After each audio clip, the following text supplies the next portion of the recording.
लाडली मेरी श्यामा स्वामिनी मेरी राधा।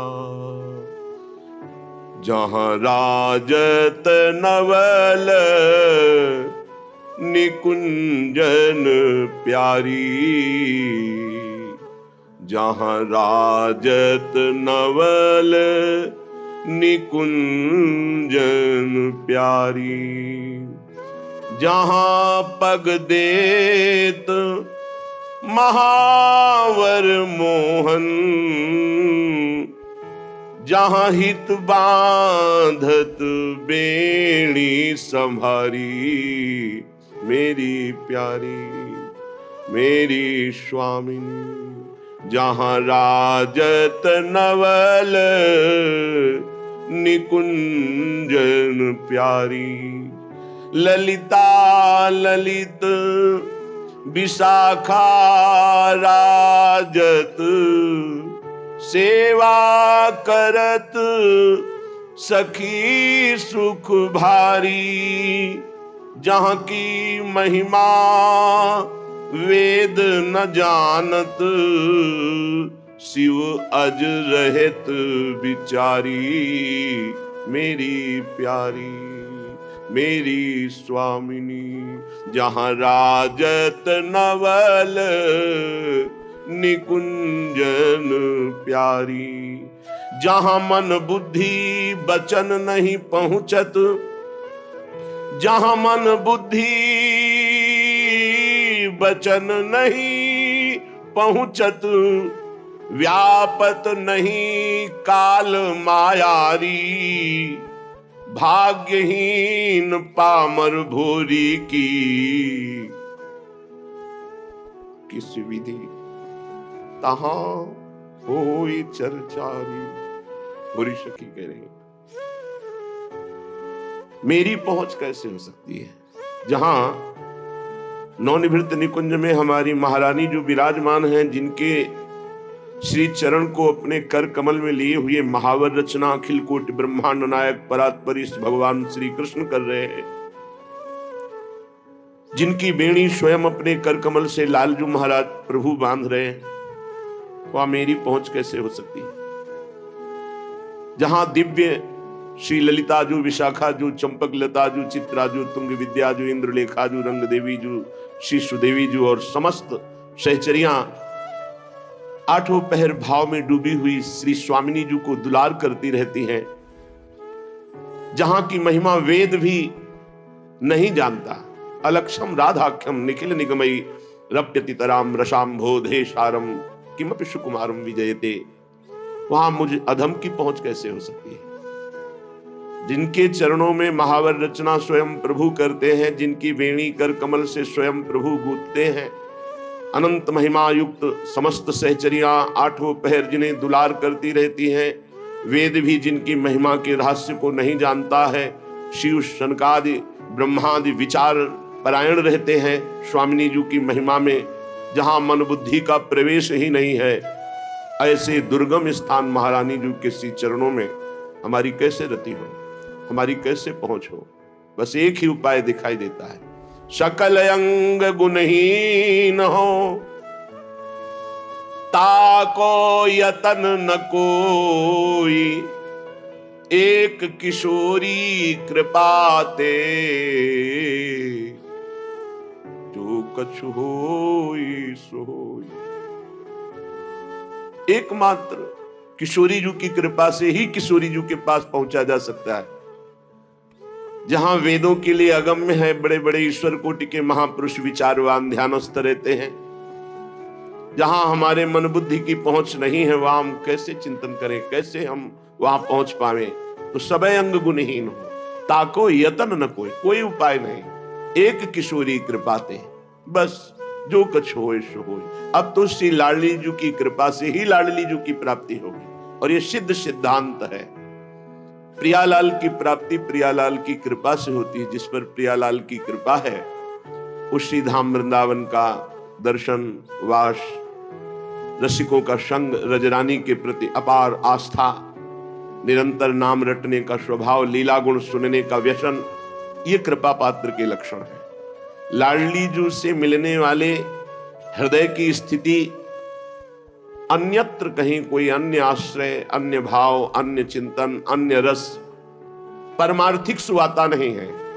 स्वार्थिक विषय भोगों की तो बात जाने दो, अन्य परमार्थिक नहीं सुहाता है।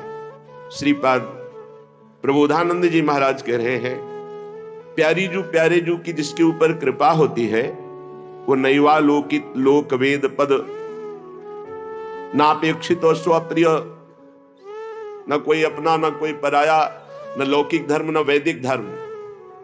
जो प्रियाजू की प्रेम वृत्ति को प्राप्त करने का मार्ग है, श्रीपाद कह रहे हैं, नैवा लोकित लोक वेद, वो न लोक रीति को न वेद रीति को, न स्व प्रिय, न कोई अपना प्रिय है और न कोई पराया है, अर्थात किसी से कोई संबंध नहीं।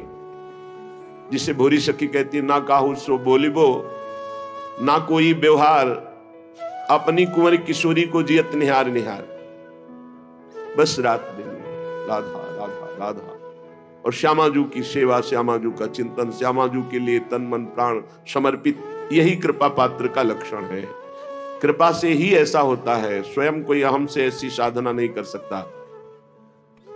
द्वंद्वैकांत रसा प्रविष्ट हृदय शेषाति धन्योत्तमः, राधा कृष्ण रसान्मुहु पुलकितो नित्याश्रुधाराधर, चित्र प्रेम विकारवानवत कदा नंदामि वृंदावने। न लौकिक न वैदिक न स्व न पराया, न कोई अपना न कोई पराया, एकमात्र एकांतिक हृदय से मेरी महारानी श्री राधा रानी। ये वृंदावन है, वृंदावन का प्रेम रस है। जहां कहीं प्रेमियों की चर्चा होती है तो गोपी प्रेम की ध्वजा होती है, और ये ध्वजा जो फहरा रही है वो प्यारी जू के चरण रज के प्रताप से। आधाय मूर्धन यदा पुरदार गोप्या, काम्यम पदम प्रिय गुणैरपि पिच्छमौले, भावोत्सवेन भजताम रस कामधेनुम, तम राधिका चरण रेणु माम स्मरामि। ये किशोरी जू की चरण रज का प्रताप, प्रेम नहीं वालों के, वो किसी की तरफ नहीं देखता। प्रीति न काहू की कानी विचारे, मार्ग अपमार्ग विथिकित मन को अनुसरत निवारे। मार्ग है कि अपमार्ग है, ये धर्म है कि अधर्म है, ये सब कुछ प्रेमी नहीं देखता। प्रीति न काहू की कानी विचारे, प्रीति किसी की मर्यादा नहीं रखता, उसकी एक स्वतंत्र मर्यादा है, वो किसी की कानी नहीं रखता। प्रेम में एक अपार बल है। ज्यों सरिता सावन जल उमगत सन्मुख सिंधु सिधारे, ज्यों नादहि मंदी कुरंगन प्रगट पारधी मारे। जैसे बाढ़ आती है तो फिर नदी को कोई रोक नहीं सकता समुद्र मिलन से, ऐसे ही प्रेमी के हृदय में जब उत्साह वर्धन होता है भगवत प्राप्ति का, लोक रीति वेद रीति अपना पराया ये सब त्याग कर एकमात्र प्रीतम के लिए प्राण हाहाकार कर उठते हैं। नहीं वावलोकन, वो कुछ नहीं देखता। प्राण चले जाएं पर प्रीतम का स्मरण न छूटे।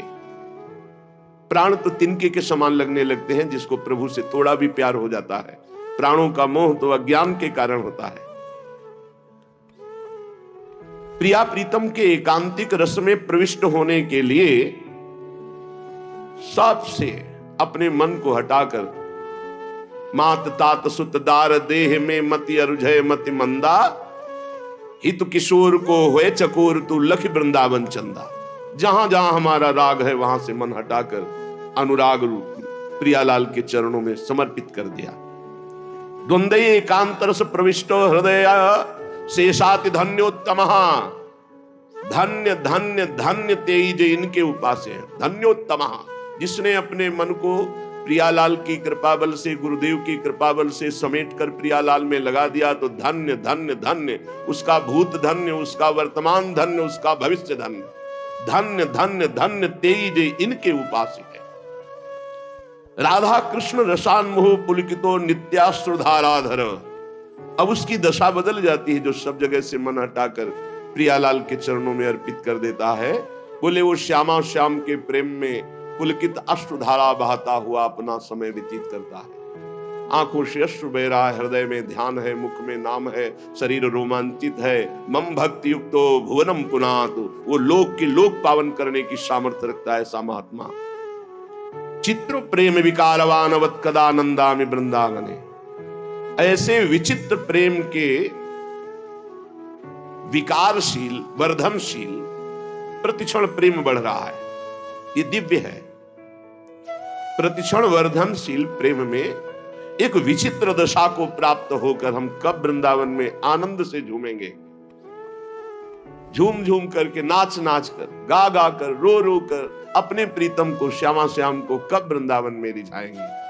हसन नृत्यन गायन अति पुलकितो त्यश्रुनयनो मुहुस्तंभ स्वेदा द्यति मधुर भावैश्च वलितः कदा वृंदारण्यम निज दयित राधा मधुपतौ मुदा ध्यायम ध्यायम चिरमदिवसाम्युन्मद रसः।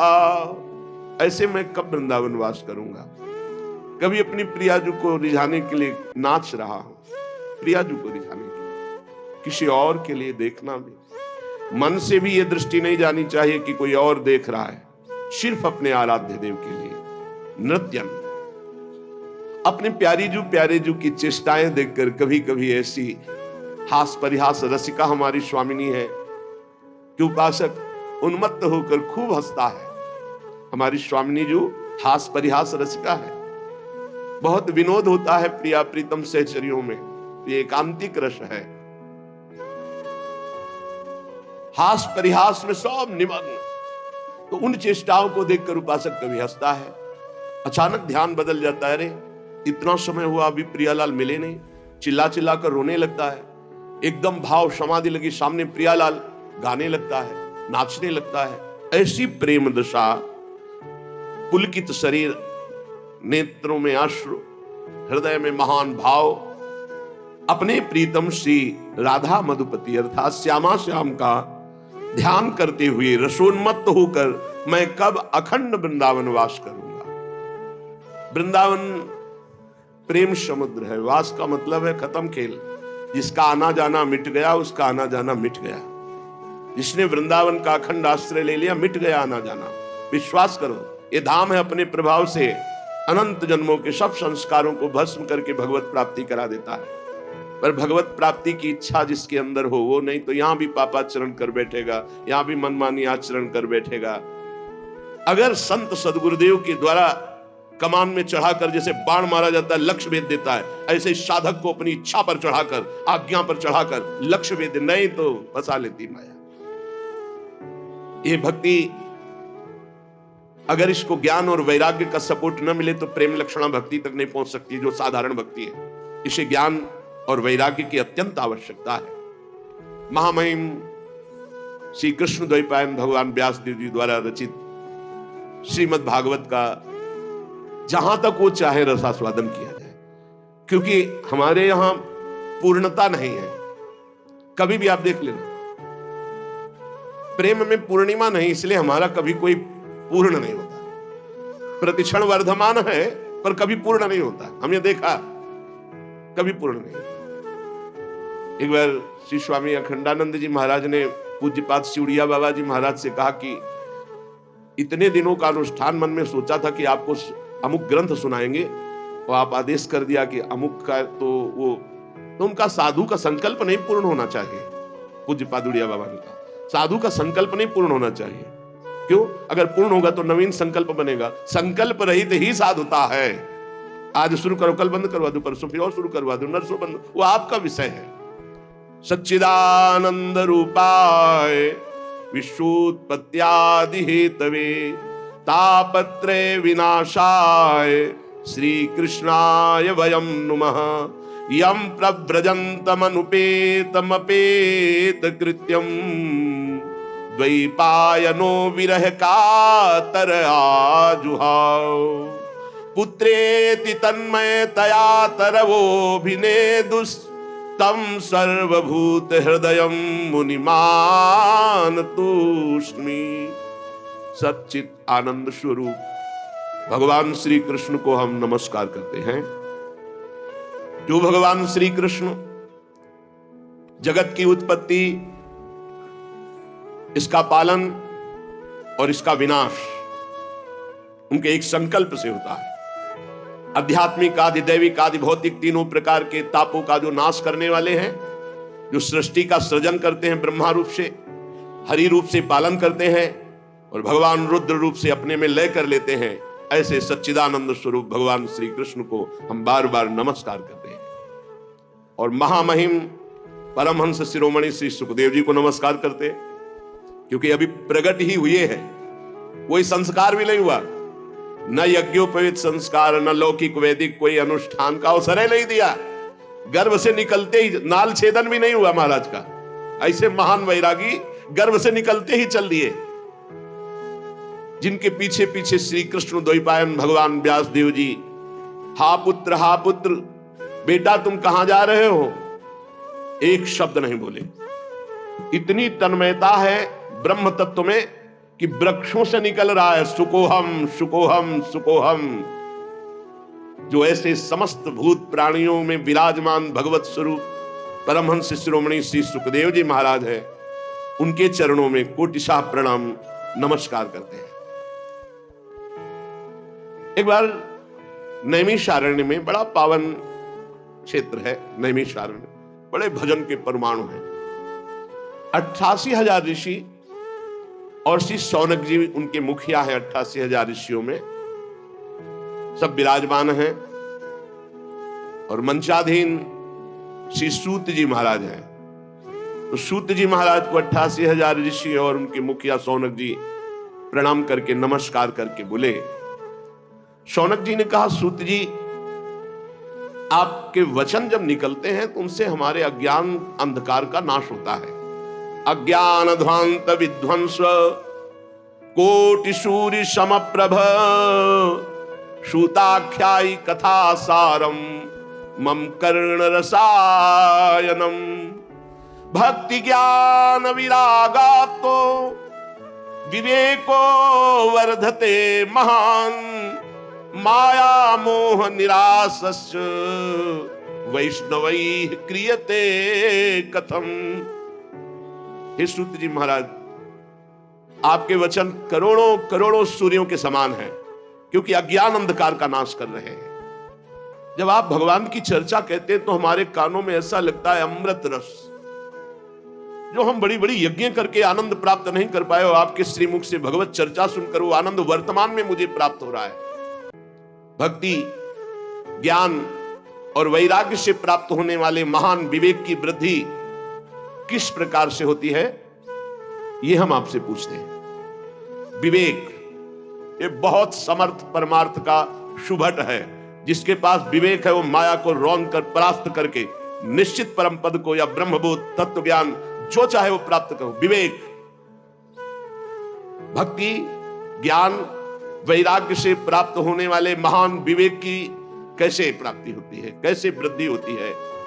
ये वैष्णवजन भगवान की दुरंत माया मोह से अपना कैसे पीछा छुड़ाते हैं।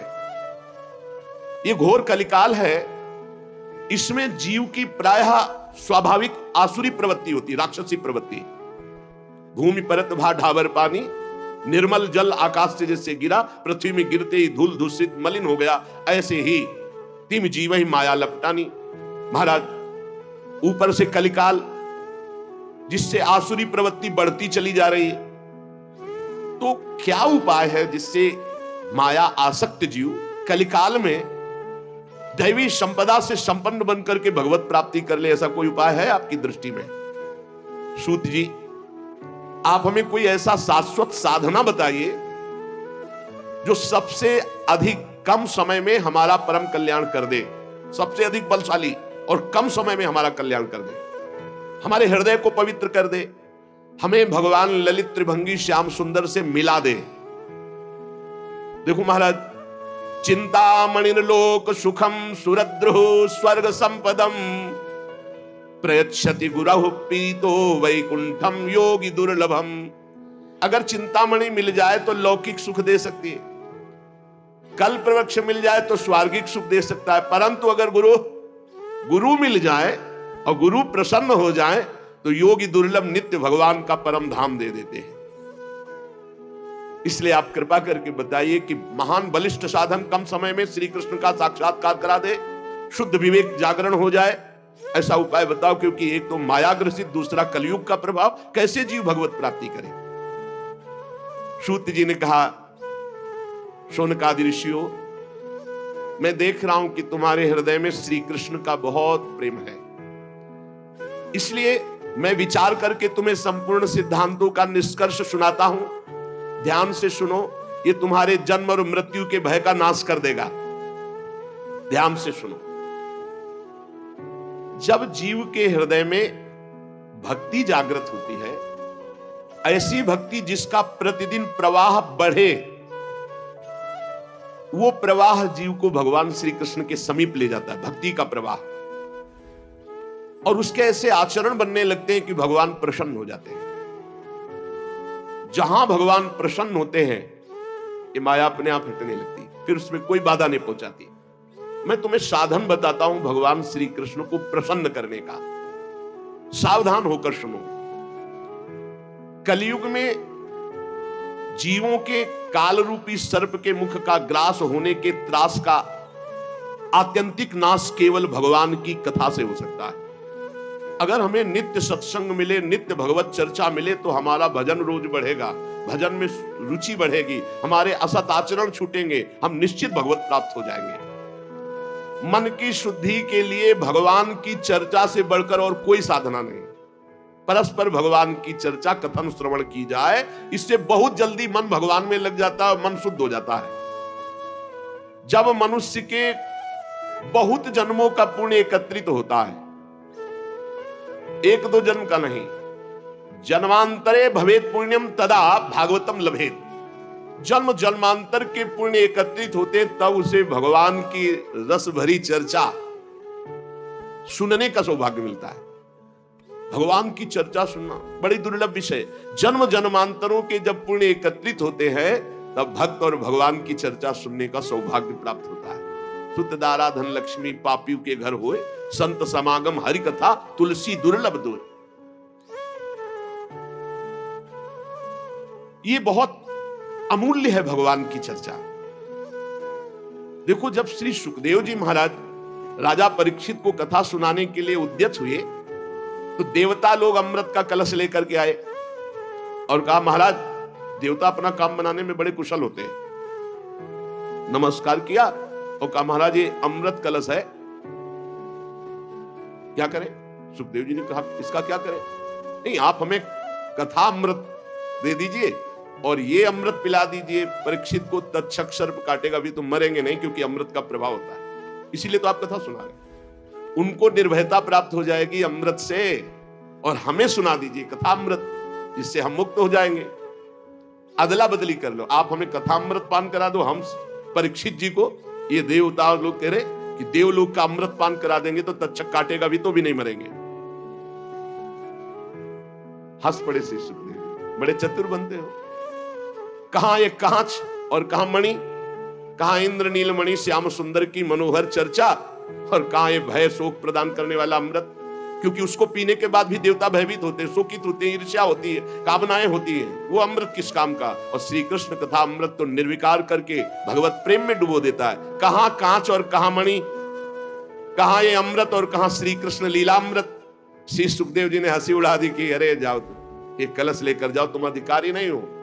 दैन्य भाव से, आर्त भाव से अगर मांगते तो कुछ देने की जरूरत नहीं थी, अपने आप कथा सुनने को मिल जाती। लेकिन तुम अदला बदली कि हमें भगवदामृत पिला दो, ये हम देवामृत तुम्हें दे दें। ये कहां कांच और कहां भगवान श्री कृष्ण की चर्चा। तुम भक्त नहीं, तुम अभक्त हो। देखो, उपासक को यह ध्यान रखना है, हर उपासक के हृदय में एक बात रहती है।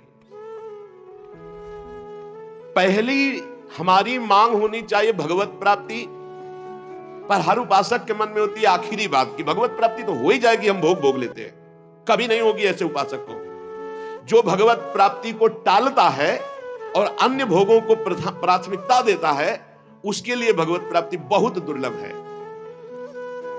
एक भक्तमाल जी में प्रसंग आता है, एक बहुत बड़े सिद्ध महापुरुष के पास एक कथा सुनाने वाले कि महाराज हमने श्रीमद् भागवत कथा का ज्ञान प्राप्त किया है गुरुजनों से, तो वो आपको सुनाना चाहते हैं। उनका अहोभाग्य, भगवान की असीम कृपा, आप कथा सुनाएंगे। 7 दिन भगवत चर्चा सुनी। इसके बाद कहा कथा सुनने के बाद कुछ भेंट देनी चाहिए, बोलो आप क्या चाहते हो।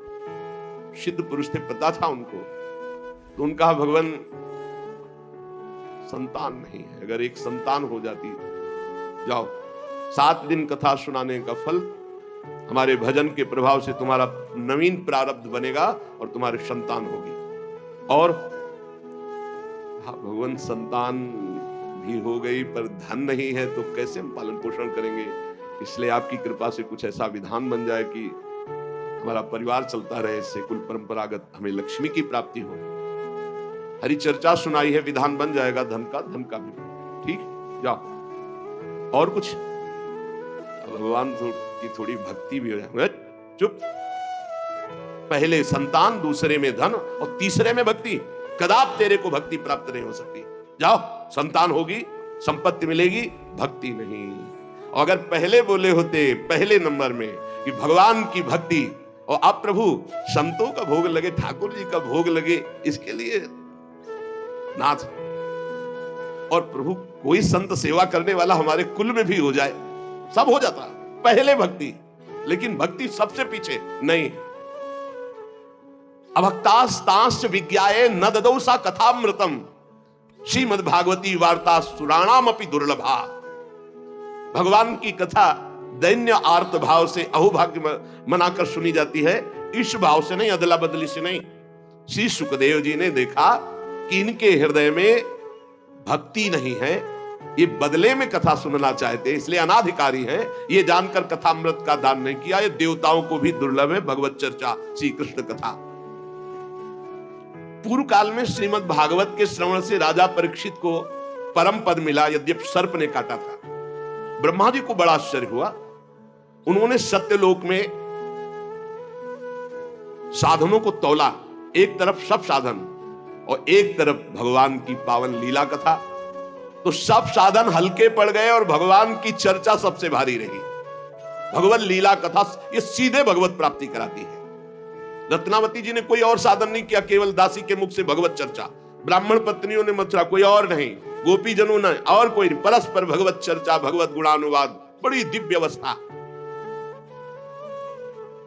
कलयुग में भगवान की लीला कथा सुनने से तत्काल माया मोह का नाश होकर के भगवत प्राप्ति होती है। और कहीं सप्ताह विधि से जो श्रवण करते हैं कामना पूर्वक, उनकी जो कामना होती है, या पाप प्रायश्चित, पापों का नाश, कामनाओं की पूर्ति, भगवत प्राप्ति, सब कुछ इसमें सुलभ है। शौनकी ने पूछा, सांसारिक प्रपंच से मुक्त एवं विचरणशील देवर्षि नारद जी सनकादि के साथ संयोग कहां हुआ?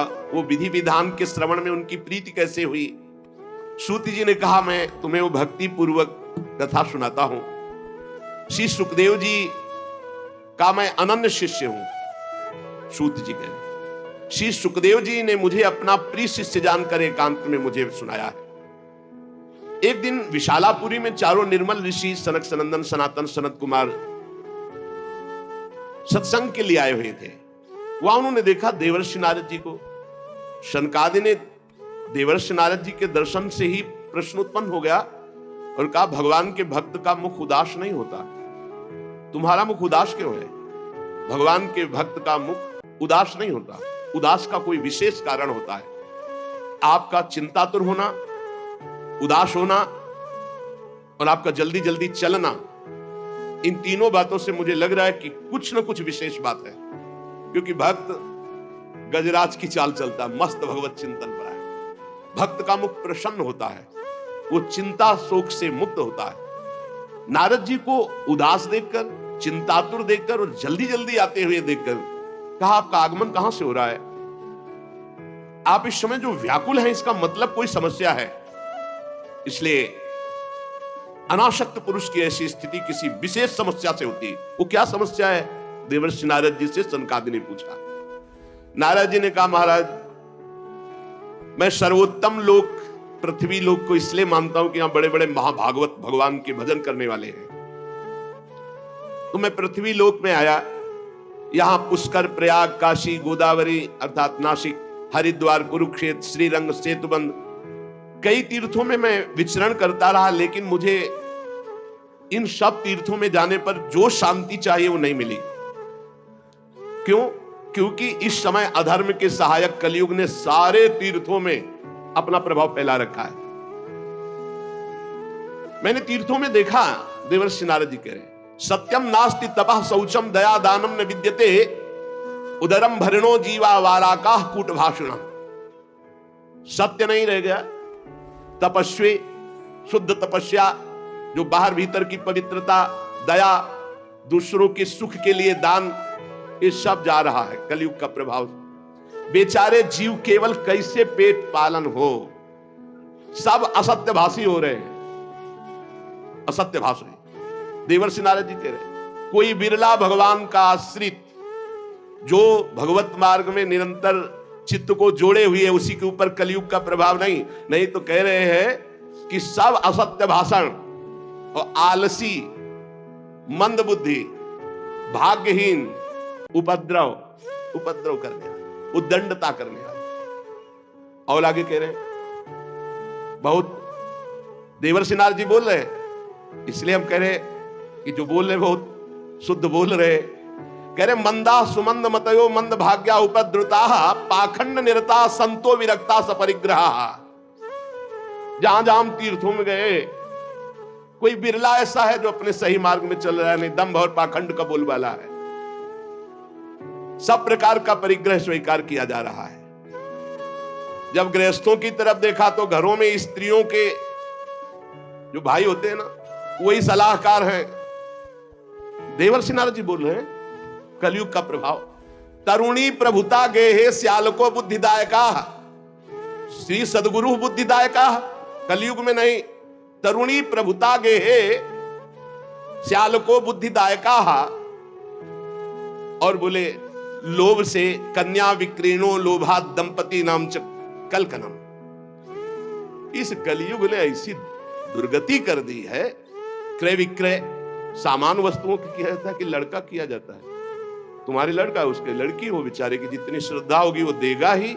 ये दहेज मांगना, दहेज लेना इच्छा से युक्त होकर नहीं, हमारे पूर्व से चला रहा है। कन्या वाला जितनी सामर्थ्य होती, खूब भावपूर्वक वर पक्ष को देता रहा है, उसका भाव रहा है। लेकिन वर पक्ष मांग करके, वैसे घर में नई साइकिल नहीं, लड़का मोटरसाइकिल के लेगा तब ही चले, दुल्हन भी ले। केवल तुम लड़का हो इसलिए, और वो पढ़ लिख करके घर परिवार से आपके पास आ रही है, पूरे जीवन आपकी सेवा करेगी। तुम्हें ये नहीं समझ में आ रहा, तुम्हें चाहिए कमा करके। अरे हमें तो लगता है कि कार वगैरह व्यवस्था तो देनी चाहिए लड़की वाले को, कि हमारे कुल चलाने के लिए लड़की दी, तुम्हें कभी कोई कष्ट ना पड़े।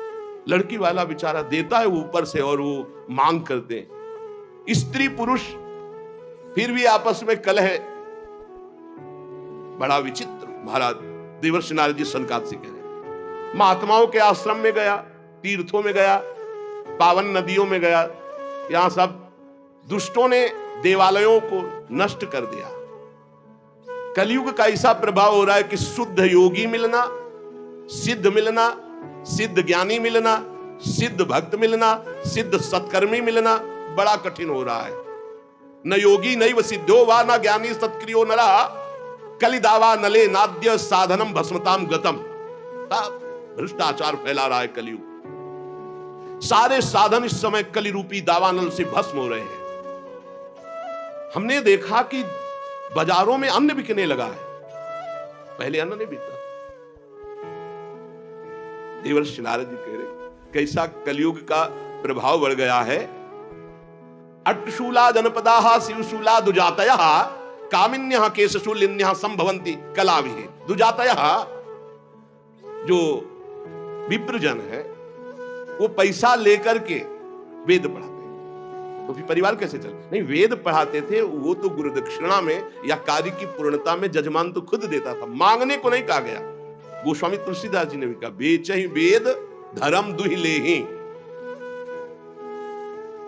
पैसा तय करके वेद का पाठ करना या शास्त्रों का श्रवण कराना, ऐसा निषेध कलयुग का प्रभाव है। देवर्षि नारद जी कह रहे हैं शास्त्र तस्मात् शास्त्रम प्रमाणम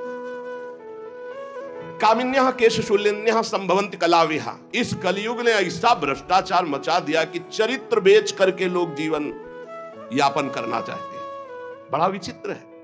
बोले चरित्र बेच करके उदर पोषण करने की वृत्ति, ऐसा दिमाग।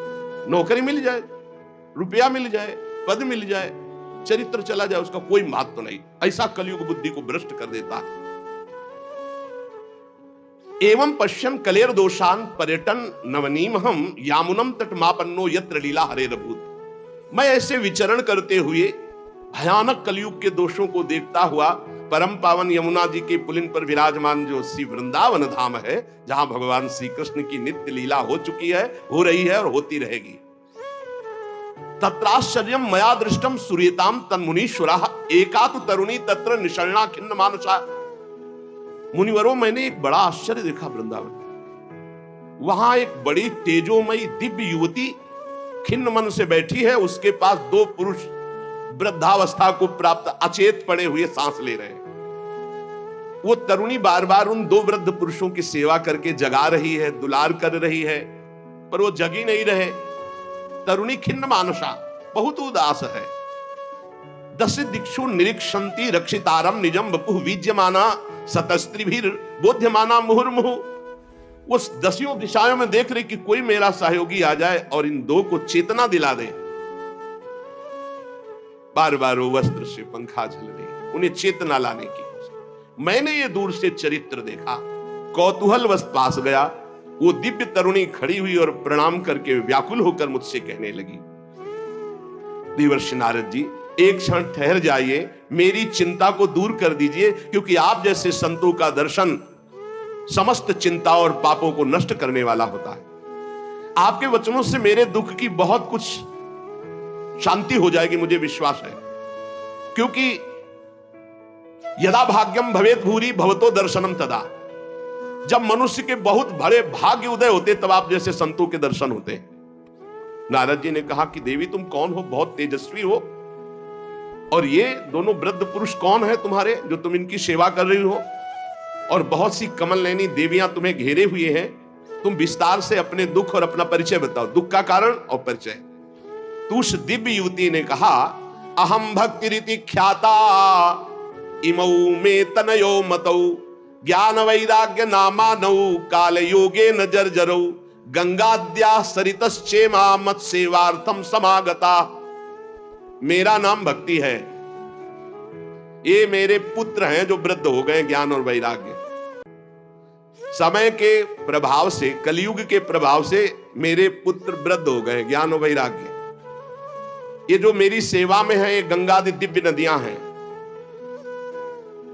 मैं समस्त देवियों से सेवित हूं, क्योंकि प्रेम लक्षणा भक्ति हूं। तपोधन, मैं अपनी कथा सुनाती हूं और सुनकर आप मुझे शांति प्रदान करें। मैं द्रविड़ देश में उत्पन्न हुई, कर्नाटक में बड़ी, कहीं कहीं महाराष्ट्र में सम्मानित हुई, गुजरात में मुझे थोड़ा बुढ़ापा जैसा लगा। घोर कलयुग के प्रभाव से पाखंडियों ने मुझ भक्ति को छीण कर दिया है। पाखंड में बहुत काल से मैं दुर्बल निस्तेज, अपने पुत्रों सहित। पर जब मैं वृंदावन आई तब तो मैं तो सुंदरी स्वरूप नवयुवती हो गई, लेकिन मेरे पुत्र वैसे के वैसे ज्ञान वैराग्य। भक्ति कह रहे मैं तो तेजस्विनी हो गई वृंदावन में, लेकिन ज्ञान वैराग्य को यहां। अब ये मेरे पुत्र ऐसे वृद्ध पड़े हैं, अब इनको छोड़कर मैं कहीं जा नहीं सकती। जरठत्वम समायातौ तेन दुखेन दुखिता साहम तु तरुणी कस्मात् सुतो वृद्धा विमोकुतः। बड़ी समस्या है, माता जवान और बेटे बूढ़े, मैं दुखी हूं।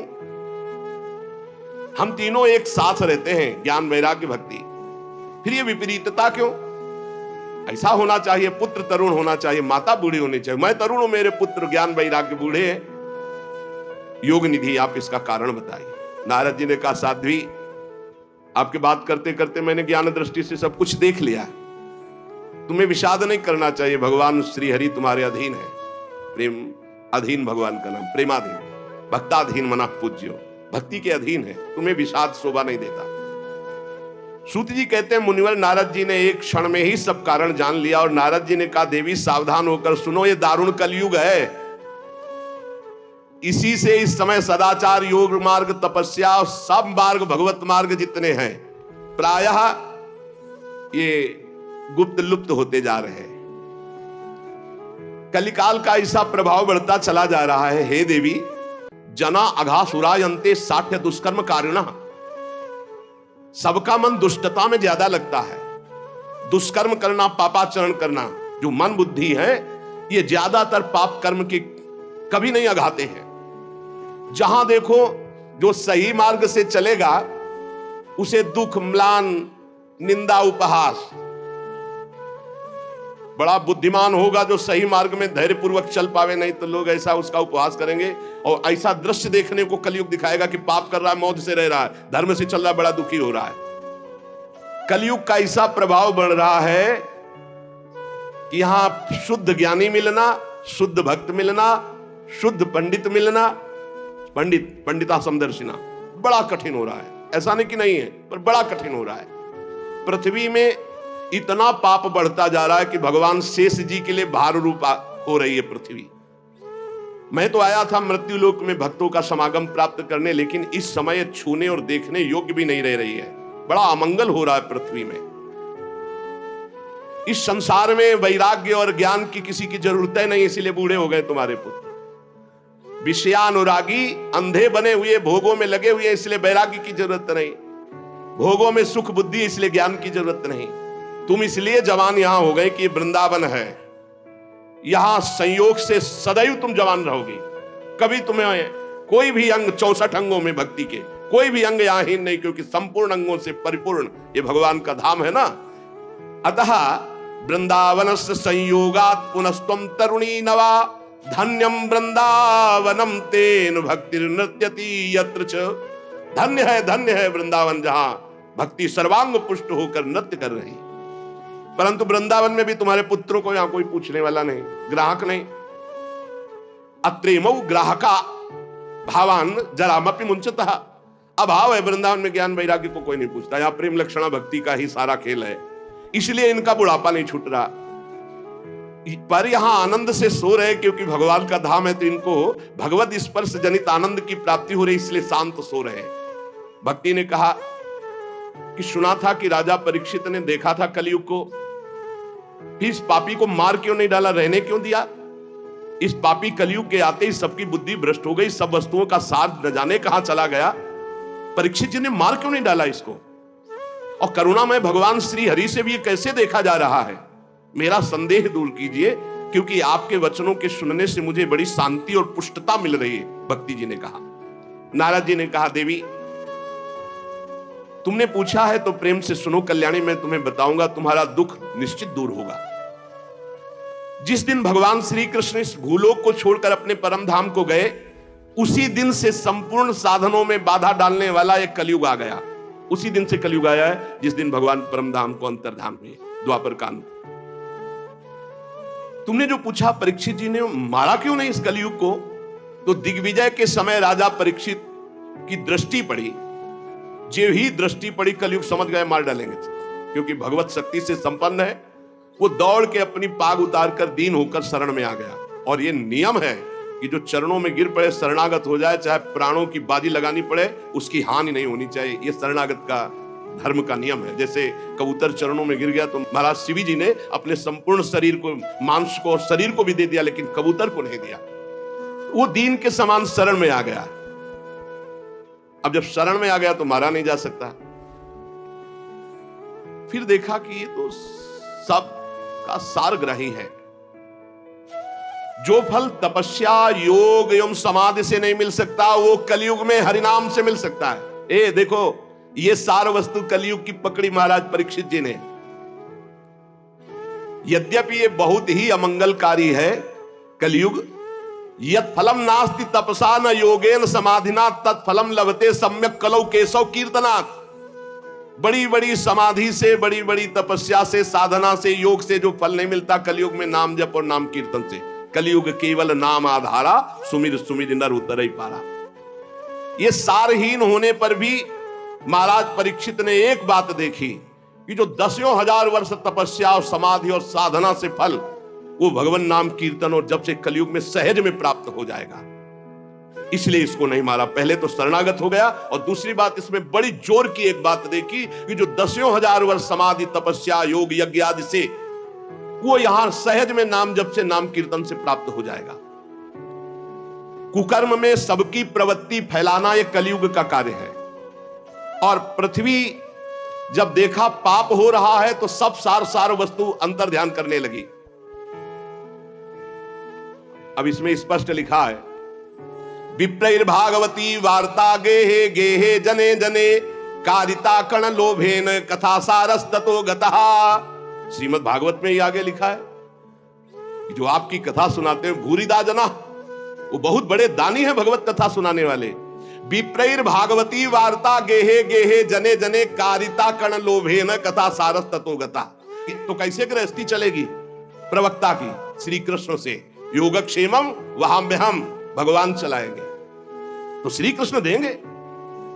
कैसे देंगे श्री कृष्ण? जैसे पूरी सृष्टि रची, तुम्हारी सलाह से थोड़ी रची, अपने आप अपनी सामर्थ्य से आपका भरण पोषण करेंगे।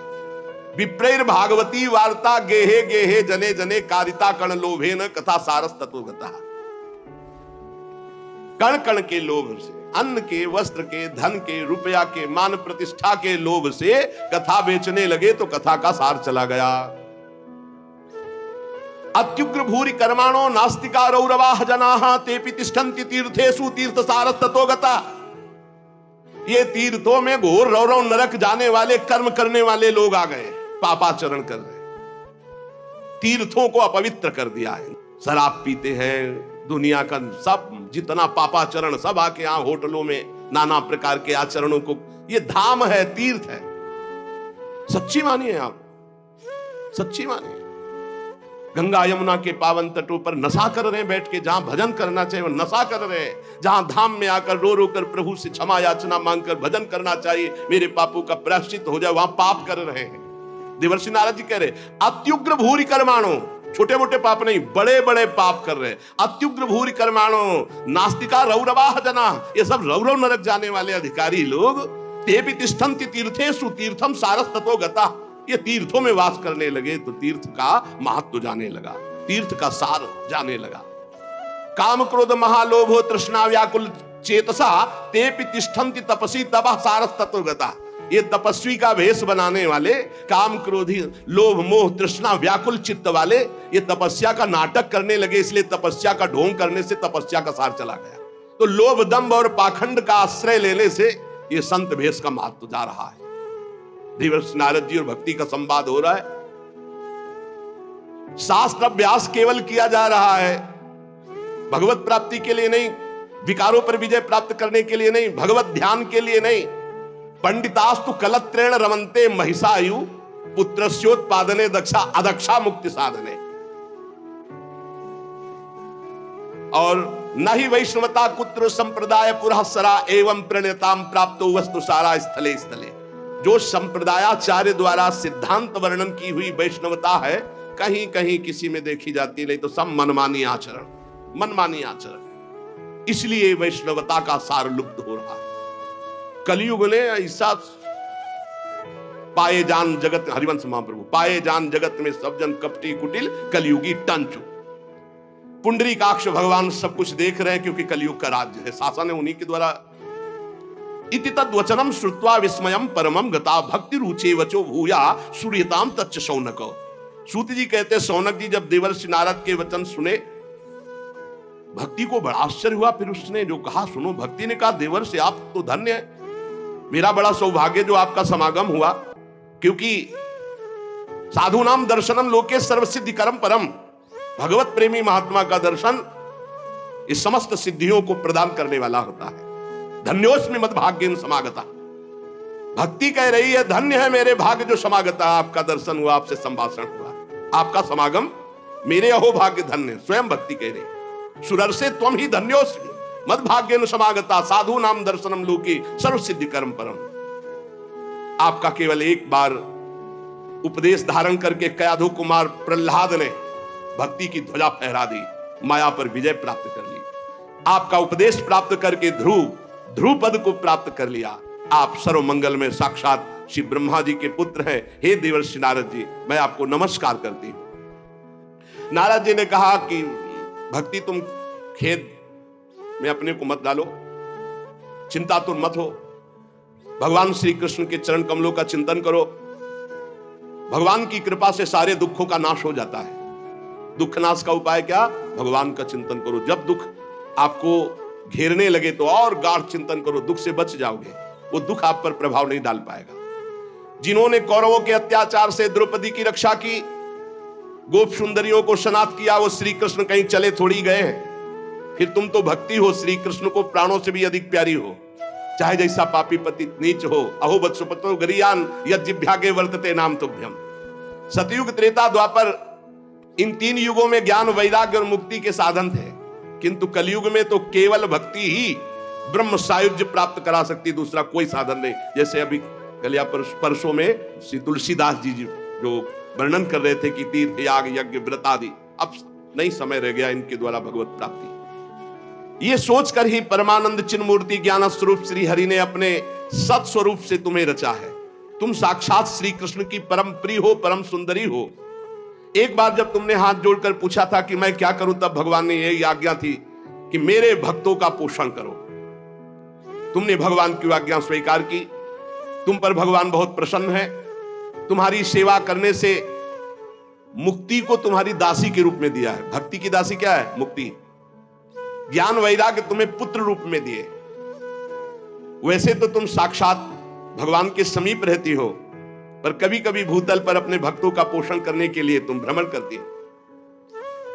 कहां समीप रहती? भगवान के धाम में। यहां नित्य शाश्वत प्रेम लक्षणा भक्ति विराजमान रहती है। तुम मुक्ति रूपी दासी, ज्ञान वैराग्य रूपी पुत्र को लेकर पृथ्वी तल पर सतयुग से द्वापर पर्यंत बड़े आनंद से रहे, पर कलयुग में तुम्हारी दासी मुक्ति पाखंड रूप रोग से पीड़ित होकर क्षीण हो गई, इसलिए वो तो भगवान के पास चली गई। अब जब भगवान जिसको मुक्ति देंगे वही मुक्त हो सकता है। अब इस लोक में तुम्हारे पास बचे ज्ञान और वैराग्य, वो बूढ़े हो चुके हैं, ज्ञान वैराग्य काम नहीं कर रहा, पर वो तुम्हारे पास ही हैं। कलयुग के कारण तुम्हारे पुत्र उत्साहहीन वृद्ध हो गए हैं, पर चिंता मत करो, मैं संकल्प लेता हूं इनका नव जीवन, ज्ञान वैराग्य को मैं जागृत करूंगा। सुमुखी, कलयुग में बहुत बड़े दोष हैं, पर कलिना सदृशा कोपि युगो नास्ति वरानने तस्मिस्त्वाम स्थापिष्यामि गेहे गेहे जने जने। इसमें बड़ा भारी गुण है। भगवान के नाम कीर्तन से परम पद प्राप्त होता है। मैं घर घर में भक्ति का स्थापन करूंगा, तुम चिंता मत करो। देखो, अन्य सब धर्मों को दबाकर भक्ति विषयक महोत्सवों को यदि आगे ना रखूं, घर घर में तुम्हारा प्रचार न कर दूं, तो मैं भगवान श्री हरि का दास नहीं। तुम निश्चिंत हो जाओ। तदा ना हम हरे दासो लोके त्वाम न प्रवर्ते। अगर भक्त ये कभी कह दे तो निश्चिंत हो जाना, तो वो करे न करे, उसका जो संबंध हुआ उससे हरि कर देंगे। अपनो परण विसार भगत को पूरो परण निभाओ। अगर कभी भक्त उत्साह में आकर कह दे कि जा तुम्हारा परम कल्याण निश्चित है, नहीं तो मैं भगवान का दास नहीं, परम कल्याण निश्चित है, तुम बेपरवाह हो जाओ, कौन हो, कहां के हो, कैसे हो, इससे मतलब नहीं। अपनो परण विसार भगत को पूरो परण। देवर्षि नारद जी ने कहा तदा ना हम हरे दासो लोके त्वाम न प्रवर्तते। मैं भगवान का दास नहीं कहलाऊंगा अगर घर घर में तुम्हारी स्थापना न कर दे। इस कलयुग में जो जीव तुमसे युक्त होंगे, वो चाहे जितने बड़े पापी हों, वो भगवान श्री कृष्ण के अभय धाम को प्राप्त होंगे। जिसके हृदय में प्रेम लक्षणा भक्ति निवास करती है, उस पुरुष को यमराज कभी स्वप्न में भी नहीं देख सकते। जागृत की तो बात जाने दो, थोड़ी भी भक्ति जिसके हृदय में है, यमराज कभी नहीं देख सकते। देवर्षि नारद जी, जिनके हृदय में हे भक्ति महारानी आपका थोड़ा भी आदर है, उसे कभी प्रेत नहीं छू सकता। पक्की बात, ये विश्वास करो, ध्यान पूर्वक सुनो। एसाम चित्ते वासुदेव भक्ति, थोड़ी भी जो सर्वदा प्रेम रूपिणी नाते पश्यंत कीनासम स्वप्ने अमल मूर्त है। जो यमराज है वो स्वप्न में भी उसे नहीं देख सकते, जिसके हृदय में भगवान श्री हरि की भक्ति है, वसेत भक्ति, वासुदेव भक्ति। और बड़ी हिम्मत से ये बात पकड़ लो कि तुम्हें कभी कोई प्रेत छू नहीं सकता, न प्रेतो न पिशाचो वा राक्षसो वासुरोपि वा भक्तियुक्त मनस्का नाम स्पर्शेन न प्रभुर भवेत। स्पर्श नहीं कर सकता है, पक्की बात है, ये हमने देखा है, आगे पीछे चलते देखा है, थोड़ा भय प्रदान करते देखा है, लेकिन छुआ नहीं आज तक। गंगा के किनारे स्मशान में पूरी रात, अब क्या पता कि आगे क्या है, पर कभी शरीर को कोई चोट पहुंचाई हो या स्पर्श किया हो, आज तक कभी हिम्मत नहीं पड़ी। अपना कल्याण करने के लिए भक्तों का दर्शन, भक्तों से संभाषण हो, लेकिन अमंगल नहीं कर सकते। बैठा लो, गले में कंठी बंदी है, भगवान का नाम चल जपते हो, कभी कोई प्रेत तुम्हें छू नहीं सकता, डरना मत। प्रेत योनि होती है, ऐसा नहीं कि नहीं होती, 84 लाख योनियों में है, इसी में प्रसंग में आएगा आगे चल करके। ना प्रेतो ना पिशाचो वा राक्षसो वा असुरोपि वा, ना कोई राक्षस ना कोई असुर ना कोई पिशाच ना कोई प्रेत, जिसके हृदय में भगवान की भक्ति है, गले में कंठी है, नाम जप, ये कभी स्पर्श नहीं कर सकते। जिनके हृदय में भक्ति महारानी का थोड़ा भी निवास है, प्रेत पिशाच राक्षस दैत्य स्पर्श भी नहीं कर सकता। भगवान तपस्या वेदाध्ययन ज्ञान और कर्म आदि के साधन से वश में नहीं किए जा सकते, वो केवल भक्ति से ही वशीभूत होते हैं, इसमें गोपीजन प्रमाण है। ना तपोभिर न वेदैश्च न ज्ञाने नापि कर्मणा हरिर ही साध्यते भक्त्या प्रमाणम तत्र गोपिका। ये जो भगवत चर्चा, धाम आना, सत्संग सुनना, नाम जप करना, भगवान की भक्ति में, बोले नृणाम जन्म सहस्त्रेण भक्तौ प्रीतिर ही जायते कलौ भक्तिर भक्त्या कृष्ण पुनः स्थिता। जब हजारों जन्मों के तपस्या और पुण्य एकत्रित होते हैं, तब भगवान के नाम रूप लीला धाम में भक्ति होती है। कलयुग में केवल भक्ति केवल भक्ति केवल भक्ति से ही श्री कृष्ण चंद्र का साक्षात दर्शन पाया जा सकता है। केवल भक्ति से भगवत धाम की प्राप्ति। जो लोग भक्ति की अवहेलना करते हैं, भक्ति द्रोह करा ये च ते सीदंत जगत रे दुर्वासा दुखमापन्ना पुरा भक्ति विनिंदका। जो लोग भक्ति से द्रोह करते हैं, भक्त से द्रोह करते हैं, वो चाहे दुर्वासा जैसे तपस्वी क्यों न, तीनों लोक में भारी दुख ही दुख पाएंगे। बस बस अलम व्रतैरलम तीर्थैरलम योगैरलम मकई अलम ज्ञान कथालापैर भक्ति रे कैव मुक्तिदा। बस बस बस व्रत से, तीर्थ से, योग से, यज्ञ से, ज्ञान चर्चा से भगवत प्राप्ति नहीं। कलिकाल है, एकमात्र भक्ति से ही परम मोक्ष, परम पद जो चाहोगे वो प्राप्त हो जाएगा। सूत जी कहते हैं, इस प्रकार नारद जी के श्रीमुख से जब भक्ति का महात्म, भक्ति महारानी और पुष्ट हो गई। अहो नारद धन्योषि प्रीतिस्ते मयि निश्चला ना कदाचित विमुंचामि चित्ते स्थास्यामि सर्वदा। नारद जी आप धन्य हैं, आपकी मुझ में निश्चल प्रीति है, मैं सदा आपके हृदय में वास करती हूं, मैं कभी आपको छोड़कर एक क्षण भी नहीं जा सकती। साधु आप बड़े कृपालु हैं, आपने अपने क्षण भर की वार्ता से मेरे सारे दुख दूर किए, पर मेरे पुत्रों में चेतना नहीं आई, अभी तो वृद्ध ही है। आप कृपा करो मेरे पुत्र में भी चेतना आ जाए, ज्ञान वैराग्य में। भक्ति के वचन सुनकर नारद जी को बड़ी करुणा आई और उन्होंने हाथ से ऐसे पकड़कर जगाने लगे कि भाई ज्ञान उठो, वैराग्य उठो। बहुत जोर लगाया लेकिन नहीं उठे। तब वेदांत सुनाया, वेदांत घोष, फिर गीता पाठ सुनाया, फिर वो कुछ जमाई लेते हुए उड़ा ऐसे, लेकिन जगे नहीं, ना गीता पाठ से ना वेदांत घोष से। नारद जी ने देखा कि जमाई ले रहे, थोड़ा नेत्र उठा रहे, बस फिर वैसे ही सो गए। उन्होंने सोचा क्या किया जाए, वेदांत से नहीं जग रहे, गीता से नहीं जग रहे, ज्ञान वैराग्य, बड़े दुर्बल, केश सफेद, अस्थि मात्र हुए रहे शरीरा, मतलब एकदम निस्तेज। नारद जी ने सोचा मुझे क्या करना चाहिए, कैसे इनकी वृद्धावस्था जाए, कैसे ये जगे ज्ञान वैराग्य। भगवान का स्मरण करने लगे, हे भगवान मुझे उपाय बताओ ज्ञान वैराग्य को जगाने का। उसी समय आकाशवाणी हुई, हे नारद जी खेद मत करो, तुम्हारा उद्योग निसंदेह सफल होगा। देवर्षि तुम इनके लिए एक महान सत्कर्म करो, और वह सत्कर्म क्या है तुम्हें संत शिरोमणि बताएंगे। आकाशवाणी बस इतना बोली, तुम धन्य हो, तुम इनके लिए सत्कर्म करो, तुम्हारा उद्योग सफल होगा, और वो सत्कर्म कोई संत महापुरुष बताएंगे।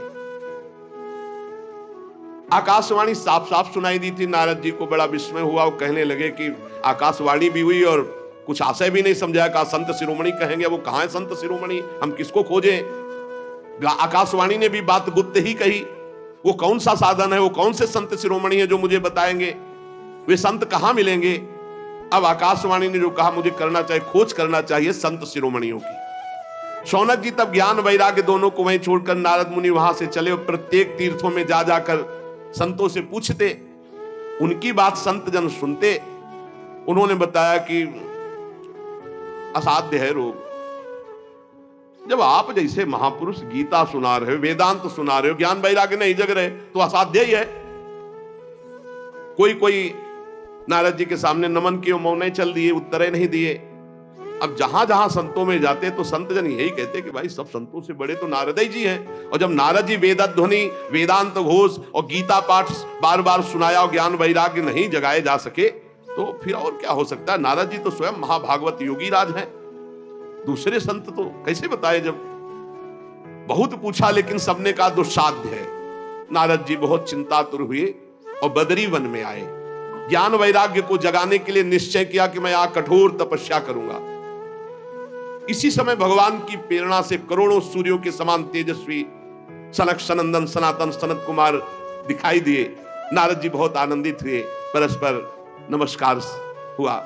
नारद जी ने कहा, महात्माओं, इस समय बड़े भाग्य से मेरा आप लोगों के साथ समागम हुआ। आप मुझ पर कृपा करके शीघ्र वो साधना बतलाइए। आप सभी लोग बड़े योगी, बुद्धिमान, विद्वान हैं। आप देखने में 5-5 वर्ष के बालक से जान पड़ते हैं, किंतु हैं सबके पूर्वजों के पूर्वज। आप सदैव वैकुंठ धाम में निवास करते हैं और निरंतर हरिनाम कीर्तन करते रहते हैं। भगवान लीलामृत का रसास्वादन करके उन्मत्त रहते हैं। भगवान की चर्चा ही आपका जीवन है। सदा वैकुंठ निलया हरि कीर्तन तत्पराहा लीलामृत रसोन्मत्ता कथा मात्रैक जीवना। कथा ही आपका जीवन है और हर कीर्तन अमृत का, लीलामृत का पान करके उन्मत्त बने रहते हैं। और हर समय हरि शरण में वही नित्यम ऐसा मुखे वचहा अतः काल समादिष्टा जरायुष्मान न बाधते।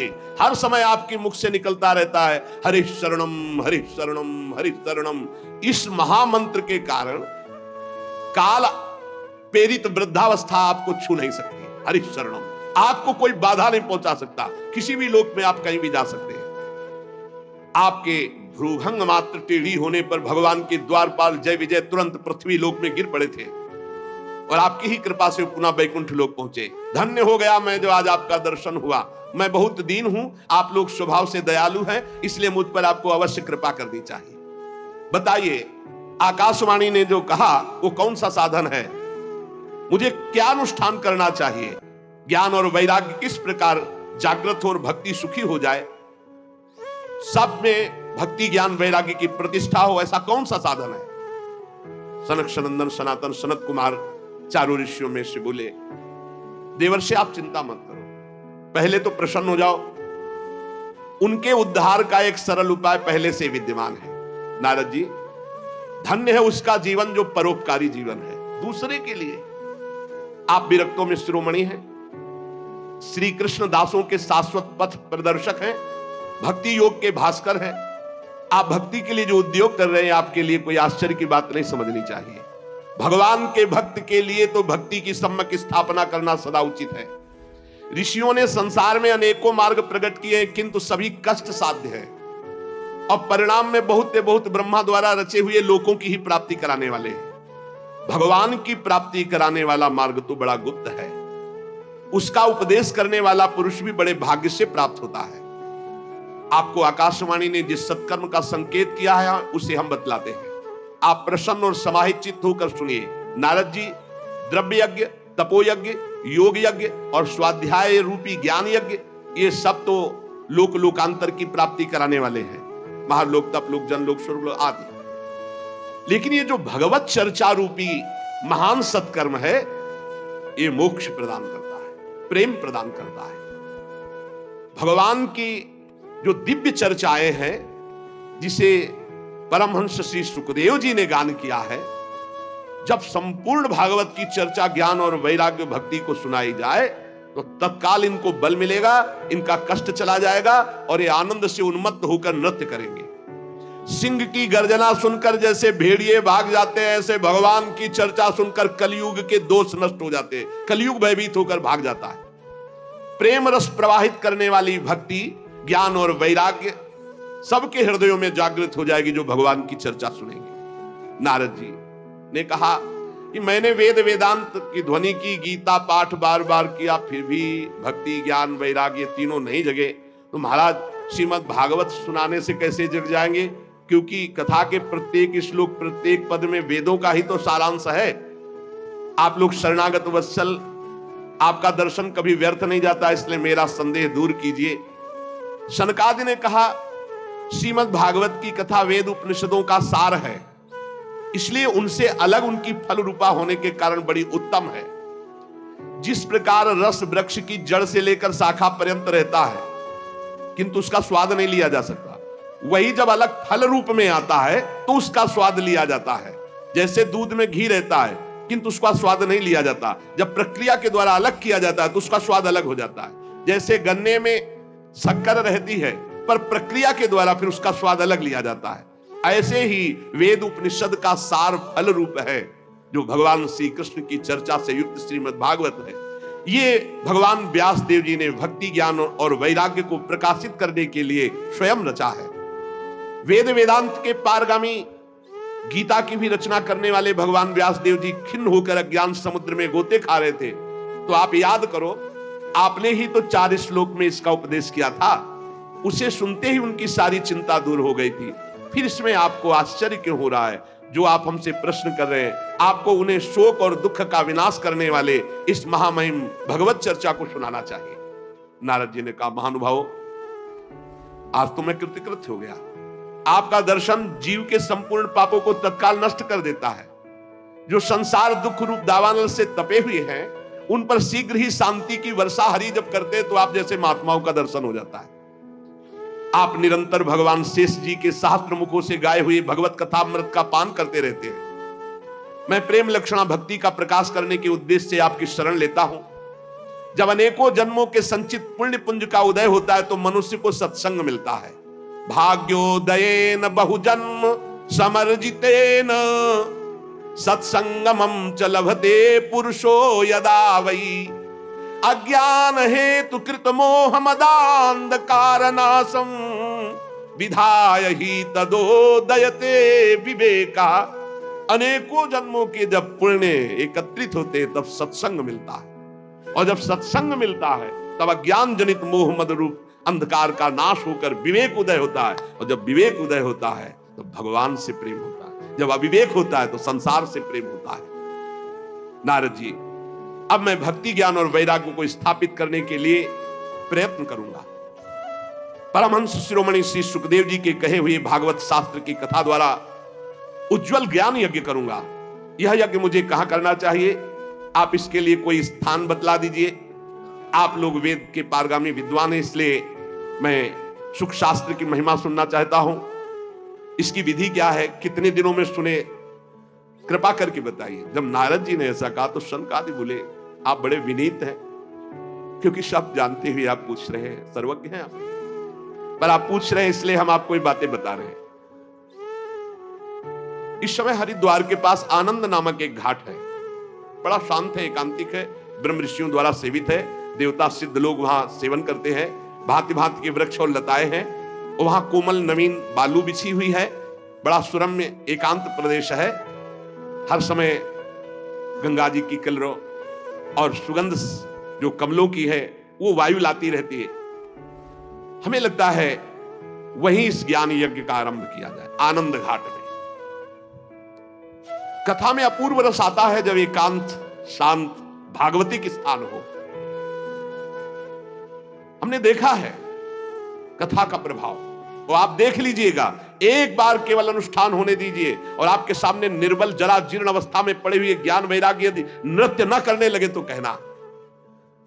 भक्ति अपनी आंखों के सामने ही देखेगी, वो भी नृत्य करेगी, उनके पुत्र भी नृत्य करेंगे। कथा के शब्द पढ़ते ही ज्ञान और वैराग्य तरुण हो जाएंगे। नारद जी के साथ सनकादि तुरंत वहां से पहले कथा स्थान आनंद घाट गंगा जी के तट पर गए। यहां यमुना जी के पावन तट परम पावन महामहिम वृंदावन की भूमि में इससे बराबर वो हरिद्वार है, हरिघर है, नहीं ये हरिघर है, वो द्वार है। द्वार से जिस समय तट पर पहुंचे तो सर्वत्र सिद्धों ने ये सूचना पहुंचा दी कि बहुत बड़ा ज्ञान यज्ञ होने वाला है। तो भगवान के रस के जो रसिक जन हैं, भक्त जन हैं, प्रेमी जन हैं, वो सब एकत्रित होने लगे। भृगु जी, वशिष्ठ जी, च्यवन जी, गौतम जी, मेधातिथि, देवल, देवरात, परशुराम, विश्वामित्र, साकल, मार्कंडे, दत्तात्रेय, पिप्पलाद, योगेश्वर, भगवान व्यास, पराशर, छायासुख, जाजल, जन्हू आदि बड़े बड़े मुनि अपने अपने शिष्यों के साथ, परिकर के साथ वहां एकत्रित होने लगे। इसके सिवा मूर्तिमान होकर वेद, उपनिषद, मंत्र, तंत्र, सत्रह पुराण, छहो शास्त्र, ये सब वहां उपस्थित हुए, क्योंकि सनकादि आदि महापुरुषों के द्वारा भगवत चर्चा। गंगा आदि नदियां, पुष्कर आदि सरोवर, कुरुक्षेत्र आदि समस्त क्षेत्र, सारी दिशाओं के दंडक वन, हिमालय आदि के जितने भी ऋषि मुनि सब आकर के एकत्रित होने लगे। सिद्धों ने बात फैला दी, भगवान की अमोघ चर्चा होने वाली है हरिद्वार में आनंद घाट पर, और बड़े महापुरुषों के द्वारा, इसलिए सब कथा का आनंद लें। तब कथा सुनाने के लिए दीक्षित होकर श्री कृष्ण परायण सनकादि नारद जी के दिए हुए श्रेष्ठ आसन पर विराजमान हुए। सभी ऋषि मुनि देवताओं सबने उनकी वंदना की। श्रोताओं में वैष्णव, विरक्त, सन्यासी, ब्रह्मचारी ये आगे बैठे। सबके आगे देवर्षि नारद जी, एक और ऋषिगण, एक और देवतागण, एक और वेद उपनिषद, एक और तीर्थ, और दूसरी ओर जन साधारण स्त्री पुरुष, ये सब ऐसे विभाग करके कथा सुनने के लिए विराजमान हुए। उस समय बड़ी जोर की पुष्प वर्षा हुई, आकाश से जय जयकार, नमस्कार और शंखों की ध्वनि होने लगी। फूलों की वर्षा, जो विमान पर चढ़कर देवता लोग सब ऋषियों के ऊपर कल्प वृक्ष के फूल बरसा रहे थे। सनकादि ऋषि महात्मा नारद को भगवत चर्चा का महात्म्य स्पष्ट करके सुनाने लगे।